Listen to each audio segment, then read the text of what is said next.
Here for this one. Let's focus on some potential trade candidates to watch. As the draft nears, we're going to start with Jalen Ramsey, of course. So what do we know about him? Major name to watch around the NFL draft. The Miami Dolphins are currently shopping Jalen Ramsey, trying to find a home for him. The setup they have with the player is, hey, we're going to look around, we're going to comb the market, see what we have, then we will report back to you with potential teams. That has not happened yet. Certainly after round 1 or day 2 of the draft, that could heat up. He should have value, but they could draft a corner with that 13th overall pick to potentially replace Ramsey. Yeah, that's interesting, right? They'd like to know what's happening with him. Either way, he's going to be on the move, right? So let's say if he is to be traded, RC, what team should be calling about him? You know what? I would love to see him with the Buffalo Bills or the Baltimore Ravens. The Buffalo Bills went out and they re-signed Tre'Davious White to a 1-year contract. That doesn't mean that Jalen Ramsey wouldn't have a place in that secondary. And think about the Baltimore Ravens and the way that they were attacked on the corners last. I have Nate Wiggins outside, but in your sub packages, Marlon Humphrey will move inside as well. To have a guy like Jalen Ramsey who is versatile, who can be used as a chess piece, would be huge for that defense. All right, Jeremy, how about the latest you're hearing? Eagles tight end Dallas Goedert potentially on the trade market. Yeah, this has sort of been boiling for a while, Laura, throughout the offseason. The Eagles, my sense is they've been open to trading him. Nothing firm and fast that they're actively shopping him, but this could heat up around the NFL draft. You have several teams looking for a tight end in those first 3 rounds. If they strike out and don't get the guy they want, perhaps day 3, this really heats up. Now, he has an option bonus of $14 million, but it's not due until the beginning of 2025. It's not guaranteed at this point until then, so a team could rework his contract as part of a trade. Yeah, that's incentivizing. Mina, what team would make the most sense for Goedert if he's traded? I really like the Chargers for him. Jeremy made an excellent point that I think it's going to come down to how the first round of the draft shakes out, who gets Tyler Warren and Colston Loveland. And if the Chargers are the odd man out, I would also throw the Jets, the Colts into this category. Then Goedert would be a nice consolation prize. LA has tight ends who can block, but they need another pass catcher quite desperately, frankly, for Justin Herbert. And Dallas Goedert brings you consistency at the position, had some injuries last year, but has played a lot of football, and I think still has a lot of football to give. So that'd be a good pickup for LA. All right, the Bengals have given defensive end Trey Hendrickson permission to seek a trade. Feels like a while since we've talked about this. What's the latest there? Well, the latest is this is at a stalemate, so they have not made major progress on a new contract with Cincinnati, but Cincinnati simply doesn't want to trade him. They put this massive first-round pick type tag trade on him, and teams don't want to give that up at this point. Certainly there's interest, but more for like a day 2 pick. Indianapolis Colts would make a lot of sense reuniting with Lou Anarumo, but there really isn't a lot of traction on a trade. It's more about whether he can get a deal with Cincinnati, and will Cincinnati take a pass rusher in the first round? That could really complicate matters at this point. But no, they're not close to a deal. He wants big money. They don't have it yet. That's interesting. Can you imagine Trey Hendrickson's face and thoughts if they did they do take a pass rusher in the first round? All right, if Hendrickson does get traded, where would be the best fit for him, RC? I want him to go to Washington so bad, and I don't even know if this makes financial sense. But when you have Jayden Daniels on the offensive side and you look at what they were from a defensive standpoint, depending on guys like Armstrong to create pressure, if you add a Trey Hendrickson, they went out, got Kinlaw to be in the inside. This would be a huge move for a Joe Witt defense that desperately needs pass rush and needs to be able to create it from 4-man without having to bring so much pressure from the second level. RC, you made it make sense, okay? I like it. I'm in.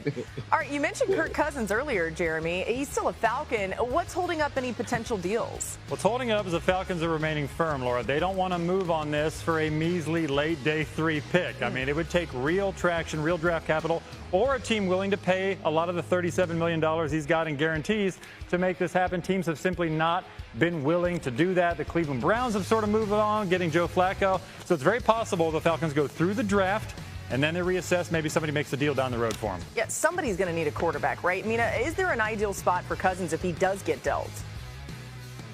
The Cleveland Browns are the team that keeps making the most sense to me, especially as it becomes increasingly unlikely that they're going to take a quarterback with that 2nd overall pick. There's a schematic fit between Kirk Cousins, Kevin Stefanski's offense, so Cousins obviously is a different quarterback coming off of the injuries. The question is whether or not there will be a financial one. Jeremy alluded to his salary. I don't think Cleveland, who's still paying Deshaun Watson all that money, wants to pay much for Kirk Cousins. So it's going to come down to whether or not we're willing to part with a mid-round draft pick and whether or not Atlanta's willing to eat some of that cost. Yeah, we just had to keep an eye on that one, right? Something's going to happen there. And with the draft less than a week away, lots of questions about what the Saints will do with their 9th overall pick in the first round.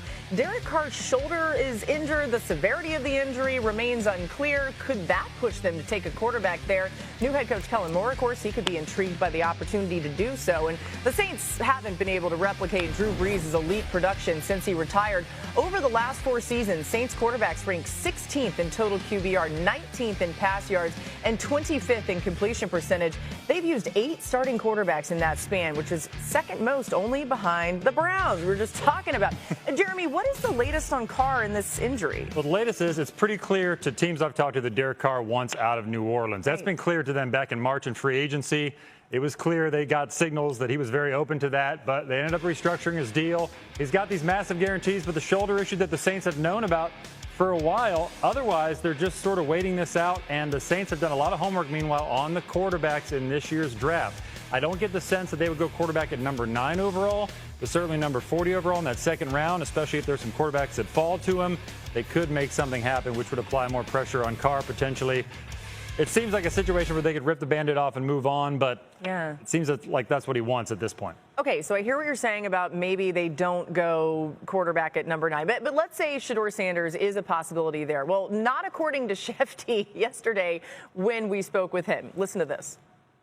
So if the Giants aren't taking Shedeur at 3, and if the Saints aren't taking Shedeur at 9, now let's start to think and wonder about where Shedeur Sanders is going to go in the, well, Laura, that is the spot that makes the most sense. But would there be a team that jumps up in front of the Steelers? Do they value Shedeur Sanders enough to do that? Would the Giants go ahead and take him at 3? Because right now it certainly feels like his range, which is a wide range, wider than most players in a draft, is 3 to 21, and I don't like the chances of him going 9. Okay, so you just see just how broad this range could be, Ryan. But let's say if Shedeur is available there, are you taking him? If I'm the New Orleans Saints, I'm taking him with what I saw from Spencer Rattler last year. And, I mean, let's be honest. A lot of Saints fans felt like they got a lemon when they got Derek Carr. And so you have to look at Shedeur Sanders playing inside, Kellen Moore now taking over this team and this offense, and some of the things that Shedeur Sanders can do well, which is anticipate, run through progressions, throw the ball with accuracy. I think all of those things bode well to having a guy who can come right in, fit in, and we also know that he's been a great leader in 2 separate locker rooms. But if the New Orleans Saints decide to pass and maybe pick a quarterback in the later rounds, I believe the New Orleans Saints would give the Pittsburgh Steelers an opportunity to either move up or find a way to get Shedeur Sanders at 21. I'm Kellen Moore. I think I pulled the trigger. Yeah, I'm so torn on this. Earlier I said that I like the Steelers as a landing spot for Shedeur. I don't love the Saints for any quarterback, not just Shedeur, because, Ryan, this is not a good football team. So many questions on the roster. The offensive line needs work. The receiving group, Chris Olave obviously has had his issues with concussions, so you're not sure what the makeup of that is. Alvin Kamara, obviously fantastic, but getting older.